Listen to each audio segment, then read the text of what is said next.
No guts, Goodson. Yeah. Should never stop you. I figured I would have gotten into trouble somehow. Sometimes you gotta say, what the fuck? Make your move. Every now and then, say what the fuck. What the fuck gives you freedom? Freedom brings opportunity. Opportunity makes your future. Stay tuned for tonight's adventure with the Fat Man. Okay, here we go. Good morning, good afternoon, good evening. Whatever time of day it is, I hope it's good to be where you are, because I'm really excited to be here today. My name is Baltimore Fats, and I'm a trespassing fool. and this is me saying, what the fuck? Okay, here we go. Okay, so forgive me my trespasses, as I forgive those who trespass against me. But I am now on the property of St. Paul's Rectory. Alright, I hopped the fence. It was locked. And the best part, I just walked, there was a bunch of people sitting waiting for the bus. I just walked right by them. Let's see.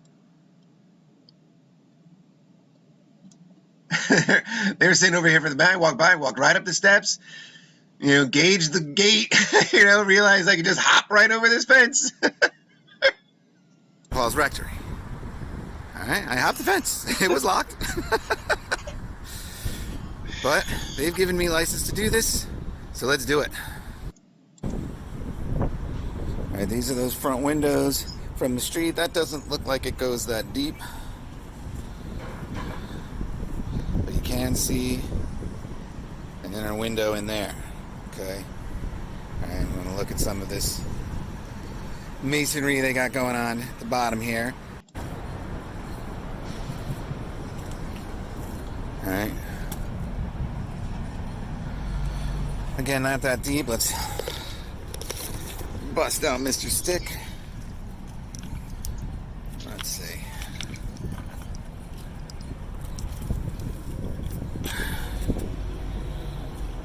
Uh, 2 feet maybe. A little bit more. Oh, there.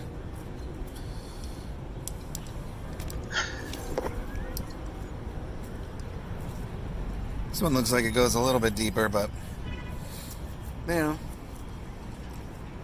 when you put this down, let's see, I don't know how this is going to look. Let's try it out. Yeah, I'm coming down. All right, there's the window.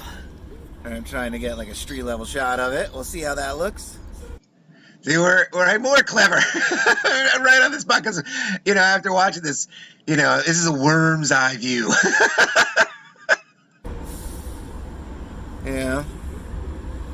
If you were in that basement, you'd be looking at that. Alright, I'm pretty much, might as well just get up into the doorway. Nobody's gonna stop me. Alright, so, that is looking down Liberty Street. And I should go down to the bottom and get another shot of this looking up, but... Alright, this is the spot where I was standing in the other video trying to demonstrate how high this wall is. But what I didn't notice at the time where is it? It is St. Paul Rectory right now. Right next to me. I missed it. There's a door. It's locked. I couldn't get in. But it shows a basement level entry here. Again, very curious given the... And let's look at that again. Because again, in the moment, I really have a hard time with things. So, look how much they had to cut out to make this door. Now, again, people decide to use basements and have access for any number of reasons. But it's interesting that they did have to create it's a really narrow alley to do this. And this is how much earth they moved away to do it. I don't know. Very curious to me. I like seeing stuff like that. Again, very curious given the age of this build. If this is, I don't know what this one is. That one, they say 1791. Alright, so this is that door that's underneath the property here. Alright. It's definitely, I don't know how much of that you can see, but this definitely runs under this property to this house, and I would not doubt at all, for 1 second, to the cathedral. All right, so that's it. It's a very small property, so there really isn't much to take. Yeah, so now let's find out about St. Paul's Rectory. All right, this is unbelievable, guys. I mean, it just there's a good metaphor out there for the way this thing is coming together right here out of St. Paul's Church Rectory, and and if you notice, also another, sometimes you just have to say, "What the fuck?" I blew up my other story because really these two stories. I mean, I mean, it's just they work so well, and this stuff really bears that stuff out and really is going to make that story come together. And now that we're in this sort of quarantine age, I'm going to have some time to flesh out some of the areas in there that, really caused me to keep that project from coming out. I mean, there was so much I was trying to connect. But now, no! All right, let's go. All right, let's just do it. All right, see, I'm just too excited. All right. So, all right, it's located a block west of the St. Paul's Episcopal Church, right, which is, do I have that brought up? All right, so it's located a block west, right, of the old, and whoever wrote this article, I wish, I mean, because this was from one person. This was last edited, half a year ago, which is very interesting. Wait, this this is a story. Okay, I got to do this joke since I'm saying what the fuck. This is a story, and so was the other one. I'll just tell you. It was called Chatahoyuk. But these are the types of stories that break me. These are the types of stories that make the Gulfic in me want to wealth. See, it's been tough to contain my excitement. I get all ahead of myself, and all right, so let's do this from the beginning. All right, so what the rectory is, and I'll bring that up real quick. What it is, or was, rather, it was used as a family residence by all of the rectors of Old St. Paul's since the summer of 1791, right? And until the last occupant, Reverend Friar William McKeachie of England. All right, now, this is very important here because we're going to talk now about what's going on here, what this property is. All right, so this property is the house for the priest of the old St. Paul's Church, and we're going to look at that real quick. And this is St. Paul's Episcopal Church, and I did go roaming around whether I do that in this video, and I think I probably will. It's the Episcopal Church in Baltimore, right? And it was founded in 1692 as one of the original 30 parishes of the old Church of England. Okay, and now I haven't dug that deep into the original 30 parishes and what they all mean, but I have to believe that given this location, given the year, and what the Episcopal Church is, and let's take a quick look at what the Episcopal Church is. And so this is what it says for the Episcopal Church, right? The Episcopal Church, or TEC. I love that, TEC. I wonder if that has any significance, or double meaning, or hidden meaning, or however. All right, it's a member of the Worldwide Anglican Communion. But what it really is, all right, so this is where it's interesting that the last occupant was this English reverend, right, in the early 1990s, right? Considering how that it became so American, and that 1.8 million of the 1.8 million Episcopalians in the world, 1.7 of them are American, but that it was the American branch of the Church of England at its beginnings, right? So that can't be a coincidence, right? So it says that it would have had some minor renovations and additional commercial rewiring, right? And it was rented to the Preservation Maryland Inc. for them to use as their offices. And so I was like, okay, well, I was thinking about this. It's really just the lead branch of the Church of England in America all this time, right? They send this last British guy over to close shop, right, and get it ready for something, right? Because they have some minor renovations and they do rewiring, right? And then it was rented to this Preservation Maryland Incorporated. So I was like, all right, what can we find out about Preservation Maryland Incorporated? All right, let's find out what GuideStar is together. Candid.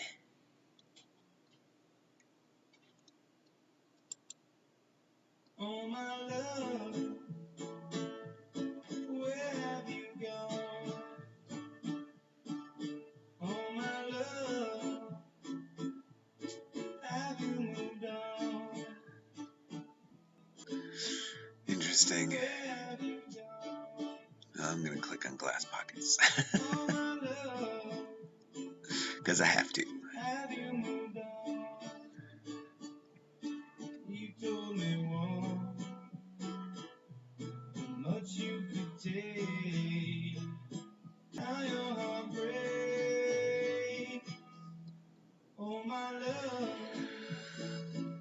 I mean, look at this number.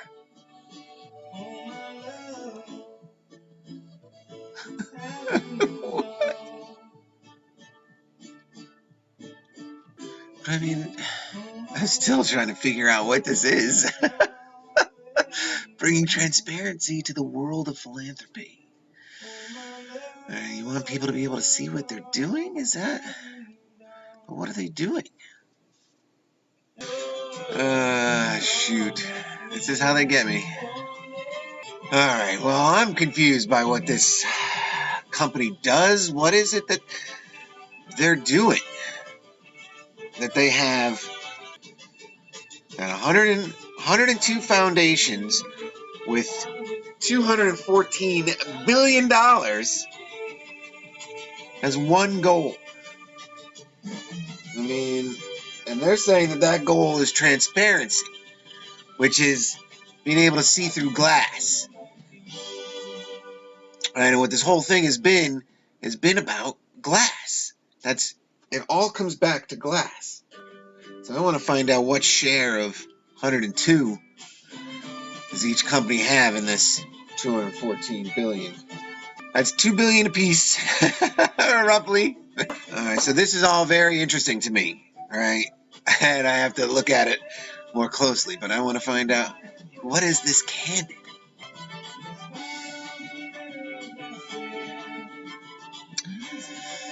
Gets you the information you need to do good.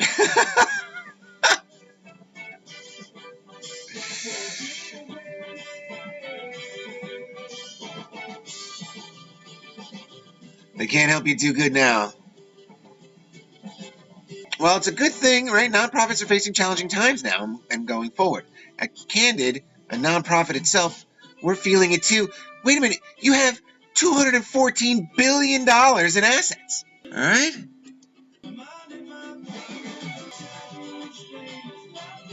How are you feeling this? Your 102 foundations. Their logo. That's the seal of transparency right there. I don't know, for some reason this makes me think of like a tunnel of light. I don't know. Anyway. Very interesting that we could trace the St. Paul's Rectory to Candid through these glass pockets and billions of dollars, right? Very interesting. I don't know what it all means, but it's interesting that's what it comes to when you look at it. All right, so Guide Star. That's right, this is the emergency footage. So what has been going on with the massive reality? What have I been tracking with this history of spectroscopy and the science of it, right? And could history, and what part of our false narrative is centered around the technology that we have today, right? And could the false narrative, how much of this false narrative is written to hide or conceal how long that they've had the type of technology that they have, right? And I think seeing some of the things, these last two videos, you know, that one building, which I've still yet to really look into in detail, with the double helix and the double suns. You know, that is very symbolic of high technology, or it could be read as such. Right? And, you know, tying it all into the reset idea. I mean, Heart of Glass, seeing the importance of glass in the technology, and how is our reality manipulated in the present, you know, with the technology. Everything is a visual medium, and seeing is believing. Right? And almost everything that we witness that is not in nature, right, is from a screen of some form or through a pane of glass of some type, right? And we were looking at what glass was made of, and that it was sand, right? And that perhaps the differences in, you know, the application of these glass surfaces may have some connection to the type of sand that is used to create the glass. Right? And we were also looking at the history of what psychological warfare is and how they can manipulate what we know and believe about ourselves as a people, species, what our place in a quote-unquote universe may be, and how they've used in the education system to do that, and who has done that, right? But and looking at it, it's been the churches, right? The church, when you look at the record, all right, you see how the church has shaped Western civilization, right? And then you see when the church split in two. And again, this has implications throughout the rest of the world too. I mentioned Western civilization, but this, of course, as I'm going to demonstrate, is, or as I'm going to try to demonstrate, is it's a worldwide thing. That was the programming at its best. So the church creates the universities, right? But not only the church, but the crown as well. The crown gets in on it. And what is the crown but extensions of the church, really? And I'm sure somewhere down the line that'll happen. But let's see, I'm getting away from myself here. And so we have the church and we have the crown controlling the university system and what is taught to the people. Then we have the crown, and I'm sure the church has its own variations of this, but the crown comes in with its royal societies and its scientific societies to start pushing that scientific agenda, which again, as I was calling it, the Holy Ghost, right, and their Trinity. And what better place for religion and science and education and psychological warfare to all come together than in Baltimore? Right? And I don't know if I've said this already, but whoever wrote this article, I owe you. You saved me so much work. It's unbelievable with these next two paragraphs. All right, because not only did I connect that St. Paul's Rectory here and the cathedral are so close, and by the way, let's just take a look at this real quick. Here's the rectory building here, and this is that women's exchange building with the 5-foot window. I can't actually make the joke that I want to make, but I'm sure it can be inferred, right? Especially with some of the stuff that's about to come to light. It's unbelievable, right? So it's easy to see how there could be, especially with that depth, right, an underground tunnel that could connect. All right, let's see. See now, change the angle on me. I hate when it does that. Connect this building, right here, to this building, but also this building here, right? There could be tunnels and systems under here that connect these buildings, right? And one thing that I'm going to be looking at as well is that this is that St. Paul's Rectory right here on the corner. And this is St. Paul's Church right here, which is on a diagonal shot from the rectory. All right. And also one thing I want to point out is that Baltimore has a lot of corner streets. And Mary brought this to my attention the other day, and I'm going to do an episode about this. But very interesting that this corner, this point here, and we're going to be looking at it on the old maps too, comes to a point here, And could these streets that lead to points, could they be part of ley line systems and they connect dots this way? All right, because it's also very interesting that the cathedral is well within this corpuscular ray that comes from this light, right at the very beginning. So we're going to be exploring that idea coming up. Okay, so actually, before we move on, I did do some recording around St. Paul. So let's take a look at that. Because, all right, so this is me coming up on it. And, this is another nice steep hill. Because, again, all of this stuff is at the top of the hill. Here's my front shot of it. There was some access. So I did go up onto the steps. And this is what I found. And this just may be the saddest indictment. Of course, old St. Paul's Church here, due to the coronavirus pandemic, old St. Paul's Episcopal Church will be closed from March 15th to the 27th, along with all the congregations in the Episcopal Diocese of Maryland. Stay safe and God bless you. All right, make of that what you will, but it is a sad indictment on what's happening today. When if you wanted to have your soul saved, you couldn't go have it saved. And I think that that's very true. And I hate to overuse the word, but it is a sad indictment on modern religion today. But what I really want to focus on is like this archway here into that foundation, right? And the big stones and bricks that are there. Right? And the See, way now that remember, this was all rebuilt this way in 1856, they tell us. the foundation, as I'm like coming up across the sidewalk here from the church, we're going to take it over to Saratoga.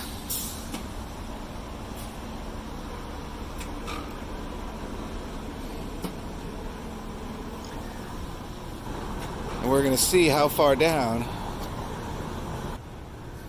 All right. And so I'm way down. You can see the grade of this. And I'll go across the street because there's... Yeah, take a look at that. You know, big steep hill. All right, and here I am across the street from it again. And this is that Saratoga side of the old St. Paul's Church. All right. And I'm going to be in the way again. Because I'm always in the way. So taking a quick look at that, and so now we have, it's time to bring out the maps now. And so this is the neighborhood we're looking at. This neighborhood here, right? There's the basilica, there's the rectory, your church is here, right? And that women's exchange building is here. All right, so now let's take a look at this map. All right, and so here we go. And so one of the first things, I'm going to zoom in. There's no coincidence behind this. This is the rectory right here. All right, that's the cathedral. We have St. Paul's Church here. and this would be the women's exchange building. But wouldn't you know it, the female orphans asylum is right here too. And now let's see who else is living on this block. And this is where the whole thing just exploded. This area here is like the singularity. This is where it all explodes from. It's unbelievable. And this is where I was saying, I think some point earlier, where the person who wrote this Wikipedia article, oh my God, they saved me so much work, because here it comes. And again, this is trying to tie everything together. Right on the northwest of the rectory at 309 Cathedral Street, which is on the southeast on the southeast corner of West Pleasant Street Alley. You want to get somebody lost. Yeah. It's on the southwest corner of the, it's in the northwest corner of the south. It's on the northwest. Yeah, I can't even do it. It's to the northwest of the southeast corner, over there. Right? Pleasant Street Alley's St. Paul's House, which was built in the early 1880s, right? But they were able to build this house. They were able to build St. Paul's House because they raised the Greek Revival 1820s era townhouse mansion of A.S. Abel. Now, A.S. Abel is the founder of the Abel Black family dynasty who owned and published The Sun. The Baltimore Sun, now, right, was one of the most influential, as we've talked about, right, one of the most influential publications in American history, as they presented to us in the narrative.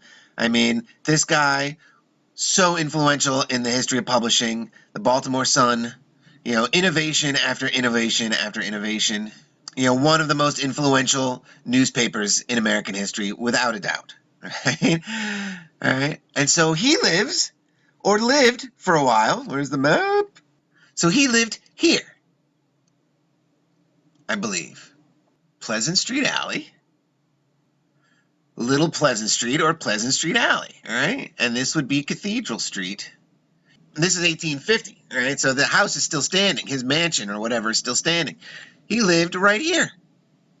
In this mansion here. The rectory is here. And the church is here. And Rome in America is here. All right, so what we have here, right, is we have the head of the Church of England in America right here. We have Rome in America right here. And right here, we have the biggest publishing magnate maybe at the time. I mean, I'm sure Randolph Hearst and some others probably may have taken him over. But now if you want to look, and then you look at what psychological warfare is, which is essentially anything that people see. And that's really what it all boils down to. If they can show you enough, you're going to believe it, right? And they use language to reinforce that as well. All right, so that's unbelievable that he lives there. But now, who else lives there? And so to the east on Saratoga was the 1830s era city townhouse of red brick and limestone marble trim in the Greek Revival style of local merchant and financier Johns Hopkins. What? Right, so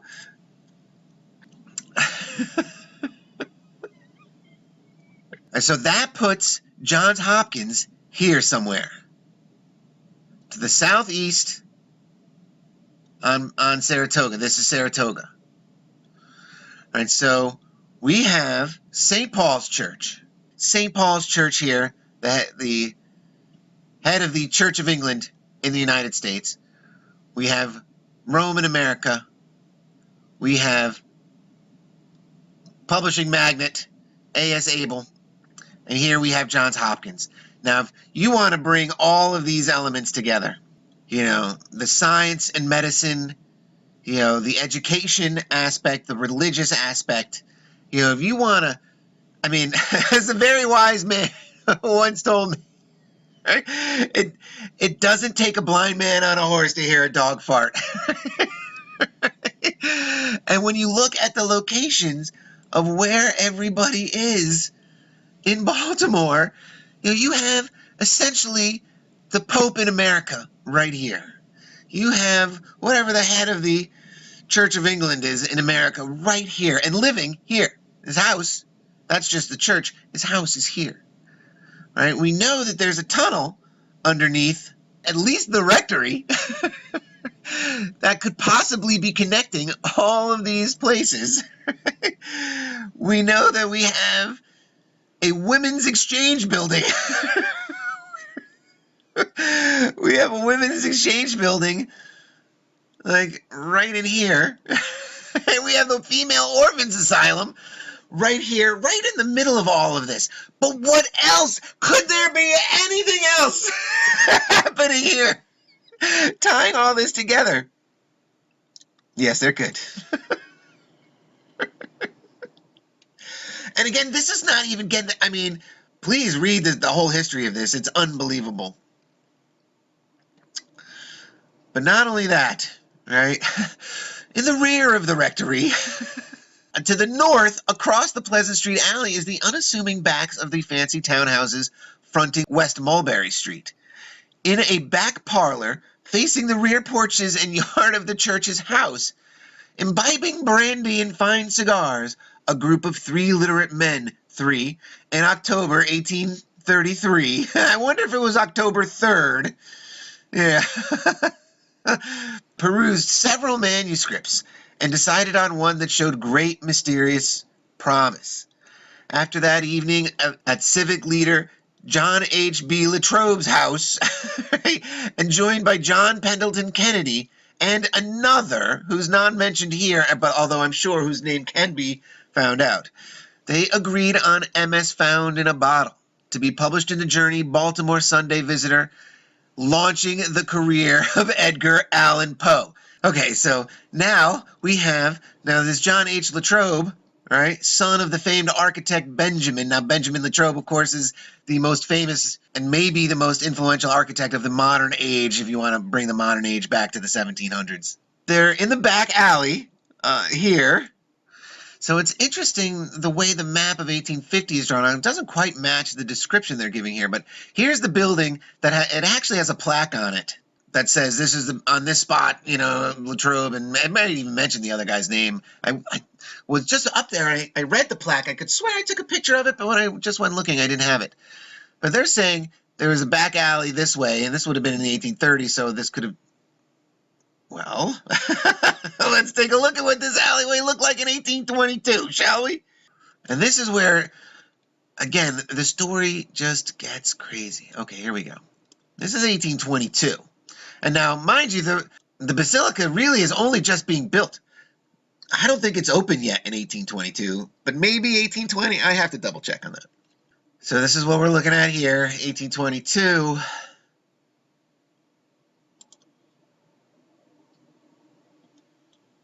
All right, 1850. So in 28 years, look at all this construction in 30 years. That is unbelievably industrious, don't you think? But here are those lots.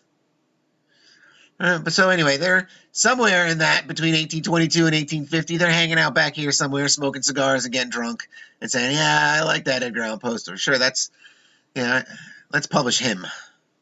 I'm sure that's exactly how it happened. It wasn't like they were introducing a certain style of literature to mesmerize the masses, to hypnotize them in any way, shape, or form, and creating a front for it. And that's something that I think is a very, especially when you look at the Royal Society and things like this, and how they want to take control of arts and literature. When you look at the writers who were involved there, these could have been just fronts, and Edgar Allan Poe, considering the way that he died, could have just been some drunk that they picked up off the street and photographed and, slapped the Edgar Allan Poe name on, you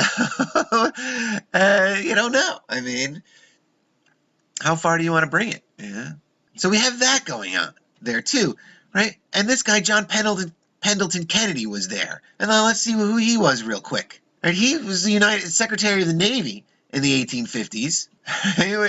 He was a novelist and a politician. And so I was like, what? He was a novelist too? What kind of novels did he write? And so I wanted to see, what his, what kind of books he wrote. All right, I didn't get much from here, but he did use a lot of pen names, and I love this one, which is Solomon's Second Thoughts. I love that one. I was, I had read that, and I was scrolling through, and something caught my eye. He had this. I said he was the commissioner of the 1867 Paris Exposition. And I was like, what is the novelist ex-secretary of the Navy is the commissioner of the Paris Exposition, which had the participation of 42 nations and over 50,000 exhibits. And it was the second World's Fair, right? And the first one was, look at that, this list doesn't even list that Paris one. Right, look at the way they just roll this stuff out, right? Interesting to say, that does say, right? It just says 1867 Second World's Fair. Go to World's Fair. It doesn't list that one at all. All right.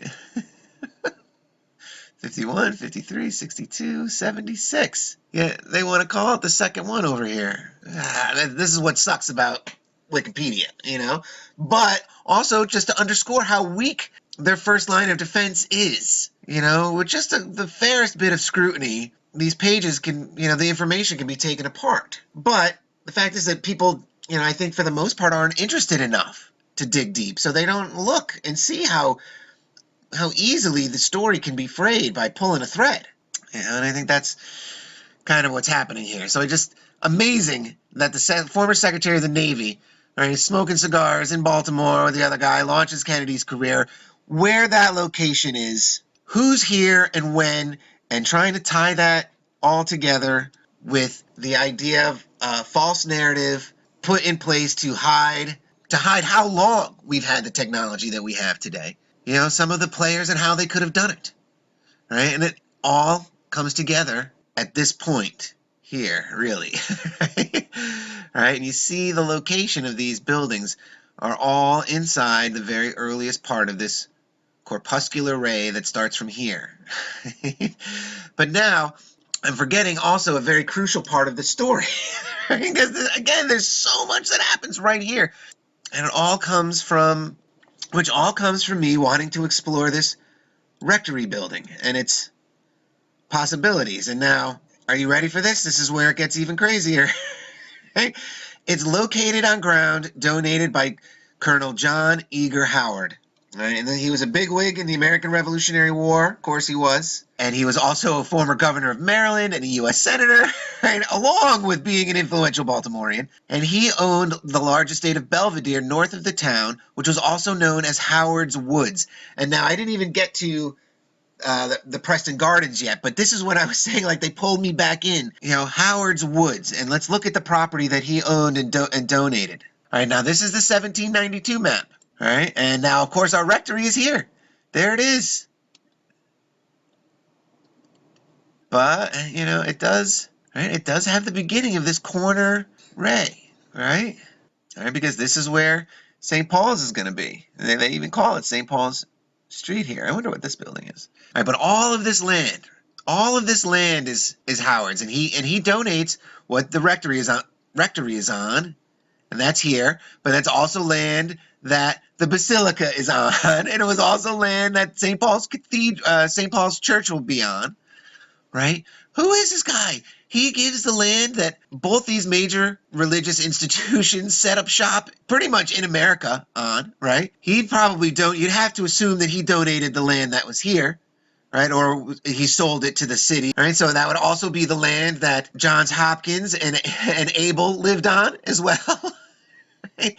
Who is this guy, right? This Howard, right? And so, right, the Howard family, and I trace this guy back. This is where he comes from. He comes from the Howard family, right? Who is a famous English family whose head, the Duke of Norfolk, is the premier Duke and hereditary Earl Marshal of England. That's their crest. And when you trace him back, he goes back to people like this guy, who's the cousin of Queen Elizabeth, right? And look at just some of the basic connections of these guys. First cousin to both Anne Boleyn and Catherine Howard, right? And so Howard was a queen, right? Again, his cousin. This is how the Howard family is so far up, the crown's ass that kings and queens crap Howard. It's unbelievable. He was Lord High Treasurer, right? And so the issue of this Howard family line owns all this land in Baltimore, donates it to both the Church of England and to the Catholic Church. And now you have to keep in mind, too, that only 150 years prior, less than in the time of this map, there was the English Civil War between the Protestants and the Catholics. And a lot of that played out here in Baltimore because Maryland was one of the few places that had proprietary rule, as we talked about it early on in the series. And so he just gives all that to the crown. And yet he's a Revolutionary War hero.